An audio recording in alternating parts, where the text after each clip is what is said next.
Anyone with a car at home must watch this video. If you always have snacks and ashes in your car, try this and take a look at this wireless vacuum cleaner.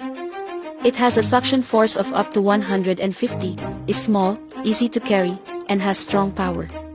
Strong suction, whether it's debris, pebbles, keyboards, air conditioning intakes, dust, or garbage. It can be easily sucked out along the seams of car seats, and garbage cleaning is only a basic function and can also be used as an air pump.